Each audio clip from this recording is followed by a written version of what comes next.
Hi, I'm Jen Hurd, and welcome to the Thrive Through Life Change event, where we're going to learn how to regain powerful energy and inspiring vision and a balanced life, in spite of everything going on in the world around us. I'm a professional organizer and have been for many years, and I decided to create this event because over the years, I've worked one-on-one with client after client going through major life changes. Some successfully transition to the next phase of their life really well, and others not so much. So these experiences, combined with my personal experiences of some major life changes, led me to be determined to pull together experts from all over the world who can show there's no major life change that you cannot overcome. And these experts are going to discuss how they've overcome things, grown and thrived, and how we all can too.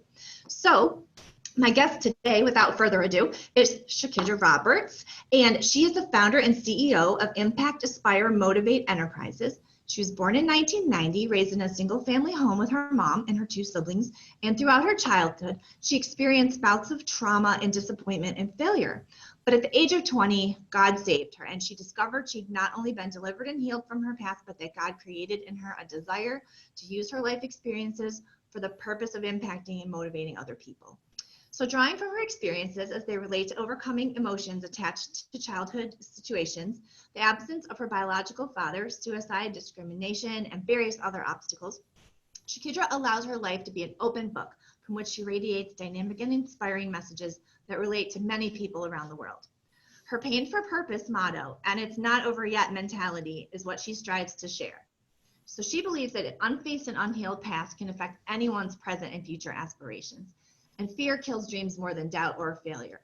So drive and ambition is going to help you tackle any life change. And we want to talk to this very driven and ambitious lady about her philosophy. You have a gift to be used. Now, Shirkydra is an active duty naval engineering officer, so she knows what it takes to fight through daily struggles and to empower her peers and subordinates as well. She's spoken all over the world at women's conferences, youth development seminars, naval ceremonies, etc. And she's involved in her community organizations like Storytime for Children and Home Start for the Homeless, as well as women's shelters. So she's really got a diverse and interesting background, and I really want to share her with you. So welcome, Shirkydra. Hey, Jen, thank you for having me. Hello, everybody in the audience who I can't see yet, but hey, how you doing? So happy and just blessed to be here. So thanks for having me today. Yeah, you have such a fascinating background and such an amazing, motivated way of life, and all the things that you're involved in are just so exciting to me. Your business that you started is called Impact, Aspire, Motivate, which just fits you perfectly. It's your personality in 3 words, right? Yes. The start of your life, though, you had to overcome a lot of adversity, a lot of challenges early on to get where you are today. So explain and just describe a little bit about, just a nutshell of sort of your background, and then we can talk maybe to our audience a little bit who might be going through similar things.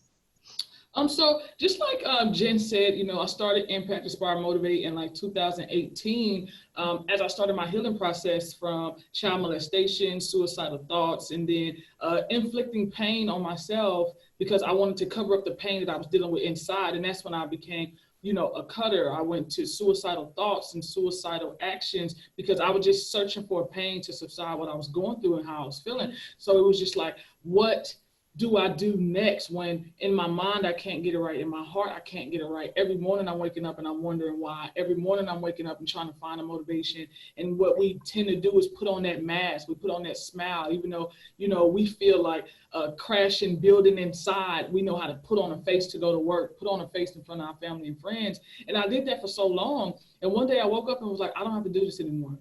I'm tired of putting on a face. I'm tired of acting like something I'm not. I'm tired of being this happy-go-lucky person, but being totally distraught inside, or walking in a room of thousands of people and still feeling alone. I got tired of that moment, and that's what it triggered, that I want to heal, that I want change. It triggered that in that moment when I woke up and was like, I do not have to be what everybody else wants me to be. I can be who I am. And that's why I started I Am Me. I am who I am with my pain, my trauma, my challenges, my doubts, my frustrations. I am who I am, and no one can change that. And I started to unmask myself. I started to detangle my feelings and really pinpoint, where did it start? And it started with my trauma. Started feeling, that's where the rejection and feeling unloved and feeling like nobody understands. So I started Impact, Aspire, Motivate because it was like, your challenges, your pain can impact your life, and it can cause you to aspire to be someone greater than your pain. And then you want to turn around and use that gift to motivate other people to do the same thing. And if that cycle continues, a lot of people will accept themselves for who they are in their trauma, in their pain, and unmask themselves and say, you know what, there's a gift in my pain. And that's what started, just unwrap it. There's a gift in my pain. Let me just unwrap that pain, get the gift, and then use it to impact and inspire other people. See, and that's beautiful. That's beautiful. And if we could all do that right now, my gosh, the world would be so it's a much more peaceful place and a much more, you got to untangle those things. Yeah, I know. And there's so many people. One of the things you see in the press a lot right now, with the situation with people sheltering in place and having to deal with abusive situations, neglectful situations, and parents who are stressed out, and it amplifies the situation. So there's some people who maybe, like, especially during this COVID crisis, going through a very difficult season with those kind of situations. What would you say to someone who's currently involved or in a situation that's like that, where they're kind of stuck in the pain situation right now? Is look at how much and how far you've overcome. Because sometimes when we're in it, we don't see how far that we've been running this race, and you have to just get to the finish line, not telling where that line is, but you have to celebrate the win of, yes, I'm in this painful place. Yes, this happened to me, but I didn't die in the happening. I didn't die in that present moment. I didn't stop. I didn't break. There's not enough pressure to be applied, even at the moment, to even break me. Like, it bit me pretty good. Like, I'm feeling it. I'm emotionally, you know what I mean? Like, no joke, right? Good, you know what I mean? Like, okay, I feel the pressure, but you have to get to that point where it's like, yes, I am in my feelings in the moment, but look how far I've come. And when you look at it happened, like past tense, and you were able to overcome it, that means like you've come so far. And a lot of people don't acknowledge, even though they're in the pain, they stay in it as if they're still in the situation. And it's like, we're dealing with a lot of adversity in the world right now. We're dealing with a lot of changes. So you have to sometimes go back to the things you've already overcome and be like, I'm stronger than this. Yeah. I am powerful. Remind I yourself. do have it. Yeah, like remind yourself that you have it. Like, this is not the first challenge, and it won't be the last. But if you take the same strength that you used to get over everything in your past, then you can get over this too. Yeah. That's awesome, to draw from your own. There you go. Things you've already accomplished, things you've already overcome. And you may not feel, sometimes you have to dig for that. Sometimes you got to look. You may not be thinking that way. You may not be thinking that was a success, because it might have been really awful, but you got through that. And if you can get that, you can push. And you also, Jen, like, some people don't realize when you do start digging, you start taking off some Band-Aids that you didn't know still had wounds, unhealed wounds. And you be like, whoa, where did that come from? Like my mom, my dad, my uncle, aunt, feeling of rejection because the child molestation was the seed, but everything that grew from that, the tree that grew from that, I still had to, chop those limbs, chop that tree down. I knew the seed, but I had to attack everything that grew from that seed. Right. Yeah, you got to take it back to the roots and start it over almost, but you can do that. You just have to rework each of those relationships in each of those places to where you want to goal them to be. And sometimes they need to go away, but sometimes some of it can be healed if you really want to step into it. And I think the biggest misconception in this world is like, forgiveness means like we got to be best friends. Like, no, forgiveness is when you let someone go. And if you can build a relationship, fine. But if not, like, it's okay. You don't have to feel bad about saying, I forgive you, but I just don't care to have a relationship. God is love, but it doesn't mean like we have to be like so close knit and then we have to build this perfect relationship that society says is forgiveness and love. Like, it's okay to, forgiveness means release. Yes, it does. I think forgiving is almost as much for the forgiver as the forgivee, because it lets you just let go, or even cut the ties sometimes, but you can release the pain of it, or you can release that to its own higher good, put it over to its side and say, all right. And I've had to do that in my life with people that, I forgive them. I have no ill will now from situations that I went through, but I just don't have any sort of ongoing relationship, because my dad always said growing up, he said, if it hurts when you do that, don't do that. So, I like that. It's okay to stop. You just don't keep ripping the Band-Aid off. You don't need to cause yourself pain. we've talked a lot too in the past. A huge key to success is in adapting, and you use that adapt acronym, whether emotionally or physically, is to have a mindset to look at things look through the things that distract us, and kind of get focused and make those changes. So what is a little bit about that adapting? Let's talk about adapting a little bit. When I think of adapting, I think of like living water, how powerful water is. Water forms to whatever it is poured into. Yeah. It doesn't take away the power of the water. It just forms to what it's poured into, and it's still powerful. So that's our stories. That's our lives. Like, no matter where you put me, I can form into where you put me, but it doesn't take my power away because the form is different. Right. You know what I mean? So yeah. Adapting just means like, no, this is not the typical environment. This is not where I want to be right now. I know I have potential. I know I can be greater and better. And this is my vision and this is what I expect. But right now, let me form and adapt to the environment that I am and impact what I can, do what I can, heal where I can. I think sometimes when we do vision boards and we do like my 5-year goals and 10-year goals, it can go two ways. It can be motivational or it can be belittling because you're like, man, I got a long way to go. Like now I want to do nothing. Or like I'm sitting doing my 9 to 5 and every day I'm like, man, I know so much about, real estate or finances, or I want my own business or consulting. Like I want to do so much, but I don't know where to start. So I don't start at all. And to me, when you can adapt and you can shift and adjust to whatever you're in right now, like use what you have. I love it. One time I was watching Eric Thomas and he's like, I want to get something for my pain.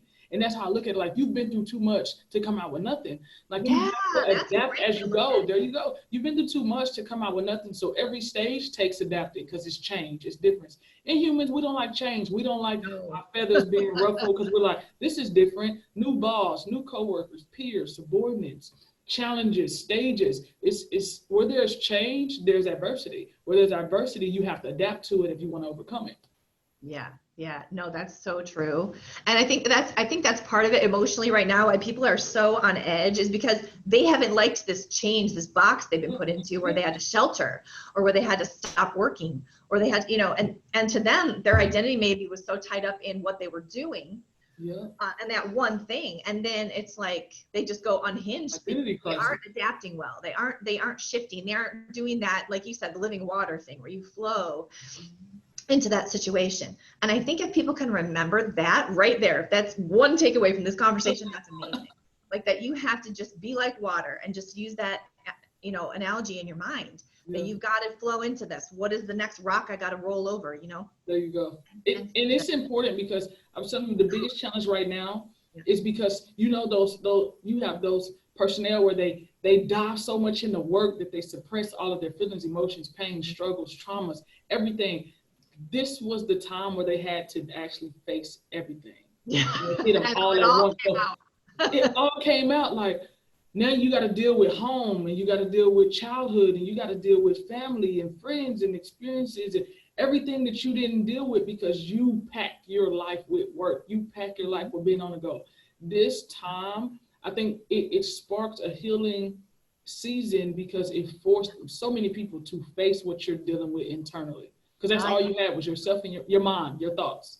That was it. Yeah, that Netflix, yeah, pretty much. That's an excuse. Netflix is an excuse not to deal with the stuff you need to deal with. And there's a lot of, and I've witnessed this, there's a lot of people who they had travel jobs or whatever, and they would be away from their immediate relationship issues because they would just travel 3 and 4 weeks out of the month, and then they'd be home just a little bit. So they would just dabble in dealing with their family situation or dabble in dealing with their kids having a relationship or whatever. And then they're forced to be there because they can't go international. They can't travel and do what they're doing. And it's like, whoa, what do I do now? Like, how do I even relate to this? And so that's been interesting to watch people adapt and over a course of this, because it's extended too, and it may happen again, depending on the levels of the COVID going on, they may be able to return and then come back again and revisit the whole situation. I tell people a lot of books is going to get published in 2020 and 2021. Right. Everybody just started writing. Yeah. Everybody now has a story to tell, and it really comes from sometimes the person that you trust the most is the person that you're writing to on the paper. Yeah. And it's yourself. Yeah. Nobody's going to tell your biggest secrets but you. And so I tell a lot of, even my clients to just write. They're like, where do I start? Just write. Just start writing. Yeah, journal even. A There lot you of people go. start with a journal, but then that journal eventually turns into something published because I did an interview this week with a lady who had lost her sight, and she said, I've always journaled and I kept everything in a journal. And then someone said, you should write a book. Well, I had it all because I had saved it. I had saved the thought I was feeling in the moment. I had saved that feeling I was feeling in the moment. And that's what's so important, because then if you do decide to write something more formal, you have it. You have like really what it felt like then, because some of that tends to fade if you don't put There it you down. go. And it also helps to put it down, because then it's out of you. It's you've dumped it, you've data dumped and gotten it out of your head. Because I think that things like that eat away at people too, if they're not processing it somehow. And writing is a great way to process. Yes. I love this quote from you. You said, pain, experiences, and seasons in life are all purpose driven. Let's talk a little bit about that. Like when these things happen, what's that purpose? How do we find the purpose? To me, the big thing is, being a woman of faith, when God says, like, I will not give you more than you can bear without an escape route.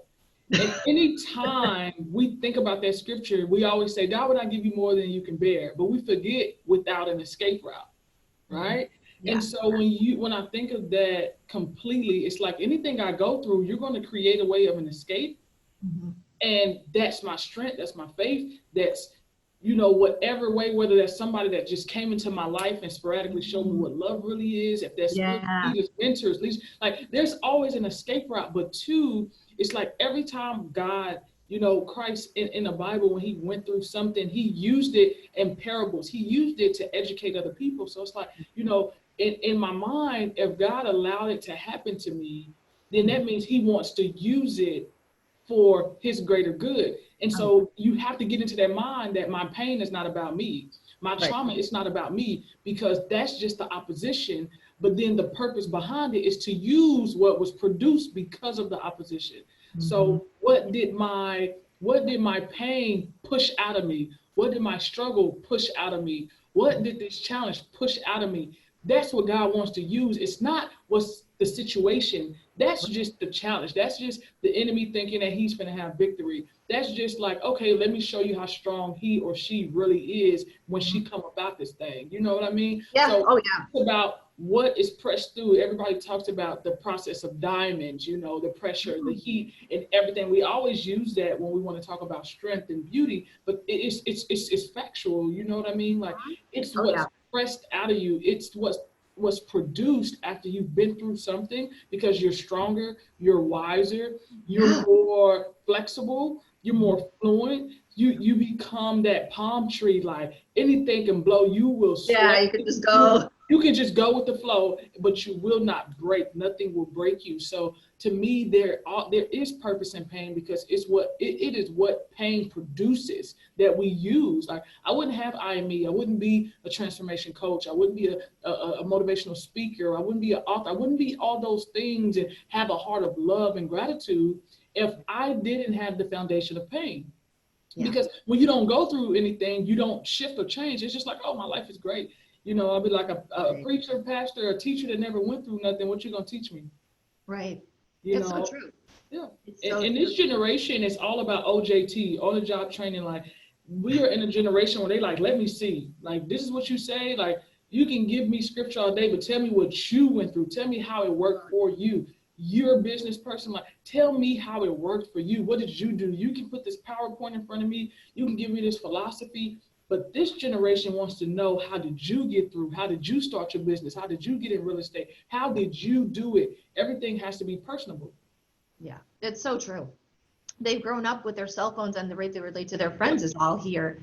And, they're all, they're very into each other's personal situations. Whereas I'm 51, my generation, I didn't have a cell phone. I had a phone on a very long cord. Even when I was in college, we had to drag the cord down the hallway. And we talked to our parents once a week, and our friends from high school even, we didn't necessarily still have a connection to them because, we didn't call them all the time. We couldn't talk to them like the way these kids do. They know each other in such intimate detail. Yeah.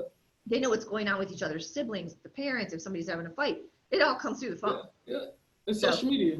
Yeah, and social media. So you really do have to have a very different mindset. My background is relationship marketing, and relationship marketing was even vastly different back then. We didn't have to divulge things about ourselves. We didn't have to go that deep, but now you really do. And I think it pays off. It really does, because you find your tribe that way. You find your people, people that are coming up behind you that you can pull up, or people that are just in the same situation you are right now, but you can bond together and you can work together to try to work your way out of it together. So I think that that's really important. I like a lot of the things on Facebook where there's, the private groups where people get together and discuss certain things and have those kind of interactions, because you really can get a lot of feedback. I've used them for some of my clients and some of their kids, and, because there's some parenting groups and things like that, just to get tips and help on certain things. It's been really good. So when someone's really dwelling in pain, and they're really caught in it. We were talking a little bit about finding your tribe, finding people to help you, but what are some other ways maybe they can get out of dwelling in that pain that they're in? How can they move their mindset? I think, like Jen, for me, why I started IME is because sometimes you need someone to pull you out that pain. Yeah. And that's that mentor, that coach, like I have people like, get on a call with me for 15 minutes. I promise you look at your pain differently. Because what I'm going to show you is what that pain produced instead of focusing on what that pain did to you. Right. So it's more so of, okay, let's paint this picture of what happened to you. Okay, since this happened to you, tell me all of the successes in your life that has happened. And a lot of people don't look at it that way. We play the background slow music and we're like, oh my God, I can't believe this happened to you. Like, no, that happened to you. That was the start of your greatness. That was the start of your purpose. This triggered something in you. I bet you would not be who you are today. You would not be in relationships to friendships. You wouldn't be as aware. You wouldn't be as reluctant. You wouldn't be as reserved. You wouldn't really critique and be analytical if you didn't go through that experience, because that experience triggers something in you. And so you have to sometimes get someone in your circle of influence that's going to pull something else out of you than what you're trying to pull out of you yourself. And that's what it takes.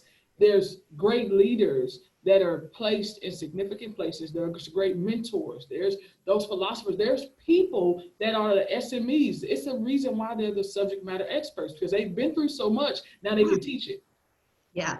When you're trying to do something, especially with social media, the first thing you do is you start looking for speakers, you start looking for coaches, you start looking for mentors, or people who've been in the game, Warren Buffett, Donald Trump, anybody. You start looking for those who have done something major in finance, real estate, Grant Cardone's, Tony Robbins. You just look for somebody who's specifically doing and have done what you're trying to do, and you try to replicate, you try to duplicate what they did. And it's the same way with pain. Like, there's so many, of course, the Me Too movement that came out a few years ago, and you have women coming out, men coming out. Now we're talking racism, we're talking sexism, we're talking so many things, in the world that's happening that people have been going through for time after time after time, but they've used it to create a platform for themselves. It's those people that reach back and be like, hey, I'm coming back to grab you. I see where you are. I was once there. Let me pull you in the right direction and not pull you into the direction you're trying to go into. So that is important. Like, a lot of people be like, I don't need a coach, or I don't need a therapist or a counselor. I mean, you need someone that's going to filter those feelings for you and be like, hey, I know you're feeling this, but this is what we're going to do with that feeling. Oh yeah. When I went through my divorce, which was extremely sudden, my ex-husband left on a Monday night with a duffel bag, and we didn't see him again. Like, it was like done and over. And when that happened, I had this great, just coincidentally, I found this counselor. I was living in Arizona, and I will tell you, she saved my life, because she pulled me. I was so angry and so distraught, and she just pulled me out of it. It was like, this has a purpose, and you need to set to work, and this is what you need to do, and plan your future. And it helped me so much. I can't even begin to tell you, to have that person. And there used to be more of a stigma to going in and getting a therapist or a counselor or an advisor or a coach. I mean, now there's so many coaches you can get. If you don't want to do a PhD therapist, find a coach. I mean, there's so many options. There's a big, broad spectrum of options. And there's so many people. I mean, as I was finding speakers for this, I didn't even realize how many. I knew there were a lot of really, really well-trained coaches, but I was looking and researching, and I picked the best of the best, and the people who really have a strong experience down a very specific path so that we can have a diverse group for this audience. But let me tell you, there's some amazing people out there. Just I can speak from experience of just searching for what I was searching for to find these people. But also from the experience of having had that person pull me up, you know. She'd been through a divorce, and she was not angry anymore, you know. Wow. So it allowed me to see I didn't have to be angry. I didn't have to be bitter. I had to take that and shift my focus. I had a child to take care of. I had to, you know, goal set. I had to re-envision. You're on this track. Nope. Now you're on this track. Yep. You're over here. There you go. You know? Detour. Let's take a detour. Like, okay, this is what you've been doing, but we're going to do something different. We're going to do something else. And I tell people, if you've been doing what you've been doing for so long and it has not worked, it's time for you to do something else. So many people are scared to change direction because they can't see the end of that street. And as humans, we're visual. You know, we want to see like, okay, when I turn here, I see what's coming. When I turn and I can't see, anxiety just sparks. It spikes up. And that's where we stop and we're like, well, I'm just going to stay in this lane because at least I know this lane just goes towards my pain. But it's like, it's so unhealthy. It's so unhealthy. You have to take the risk of healing. And that's what people, healing means you have to take the risk to go down the street in a path of healing, because when you first expose everything, you get almost re-triggered in those emotions. But this time, instead of something triggering you, you're triggering you so that you can heal and push it out now instead of holding it in. Yes. And if it's a purposeful, you know, unveiling or unmasking of those things, I think even though it hurts in that moment, you feel so much better out the other side of it when you just really unwrapped it and said, okay. And like you said, find the gift in it, find what it is it taught you, and you get to the core of that, and you can kind of peel away the other layers of, you know, the pain and the rest of it to get to like, what does this mean? And I think when you can get there, it's amazing. So once you get to like, what does this mean? We can move to this last question. Because you're someone with a very strong vision. You've really found your way in the last few years with the changes you've made and the things you've learned, and now you're guiding others, and you just really made like leaps and bounds in terms of your vision of what you want to do with your history and your path. And so how could someone in our audience who's starting again right now after a lot of upheaval, which is most people right now, they've either lost jobs or had to change where they live, or, you know, just all kinds of different things due to this whole COVID thing. How can they start to re-envision? What can they do if they get a coach or not? Like what can they do in their mind to start re-envisioning their new vision? To start re-envisioning, I tell people work backwards. So I take people and be like, hey, you know, everybody does that. You know, here in the next 5 years, in the next 10 years, what do you want to be? I'd be like, no, when you are sitting in your, you know, yacht, you know, when you're sitting in your mansion, when you hit that end of the road season, what do you want to have? Yeah. What do you want to look like? What do you want people to say about you, you know, at your funeral? Like, what do you want? Who do you want to be like? We don't want to talk about it, but we all too, like, too shall pass, you know? Like, what do you want people to say? What legacy do you want to leave? And everybody be like, well, I just want to help people. Okay, that's good, but how do you want to help people? What type of people do you want to help? And that's where coaches and mentors and leaders come in, because we get you to tunnel in on what is it that you really want to do. And most people want to help people like them. Most people want to give back to people like them. Financial literacy, real estate, businesses, those are all add-ons, but literally it's a way to still help people like you, or you're trying to leave a legacy. You want to change something. So really when I get with my clients, I start working backwards with them until we get down to the seed. We replant the seed, put it in new soil, and then water it and continue to let it grow. You have to do that, because if you only open up your mind of 5 years, it's like, well, this is what I feel right now. That feeling's going to change in about 2 months. Okay? Yeah, especially with a coach, yeah. Exactly. It's going to change. So it's like, okay, let's talk about where you want to be when your kids are grown up and your great-grandkids. Like, what do you want the world to say about you? What type of legacy do you want to have? What do you want to be? You know, you want to travel around the world. That means you need financial stability. What type of avenues do you want that financial stability to come from? Oh, well, real estate. Okay, then you need to start working on this right now. You know, how do you get there? You know, so it's really about, you can re-envision and repaint your vision when you start working backwards. when you get someone to the table with you, or even, if it's just you and your spouse or whoever your sounding board is, you get to the table and be like, let's work backwards. Where do we want to end up? And from there, how do we get there? Yeah, yeah. And and that's a whole nother side of it too, is if you have a spouse or partner that you're walking through life with, Yeah. whoever they may be, and get them involved in it, because you have that accountability, then you have that person that knows where you're going, and hopefully they're backing you. Or they're behind that vision. They can get in it with you and roll up their sleeves, because a lot of those things are sort of a team effort, especially for families. They want to leave a certain legacy for their kids, a couple of parents, and they make a plan. I've got a couple right now that I'm in the Chamber of Commerce with. They've been married 7 or 8 years. They have a business together, and they are on fire because they're both so tuned in. They're both goal setting together. They're leading teams together. They're just, it's an amazing thing when you find that partner you can partner with and into that vision. Yeah. But even if it's not a spouse, it could be one of your girlfriends who's been through a similar thing. Someone else to call when you want to have a cup of coffee and say, oh, I'm just stuck. I'm really stuck, and just bounce ideas off of, because there's people out there. And Jen, that's why I tell people, like, I do like more personable accountability group every Sunday. And I invite people on just to be like, hey, I just want to check on what you're working on or what you have going on. And I don't care how small, big it is. I don't care if it's just cleaning your house for a week. Just check in on Sunday, come by the room and say, hey, how you doing?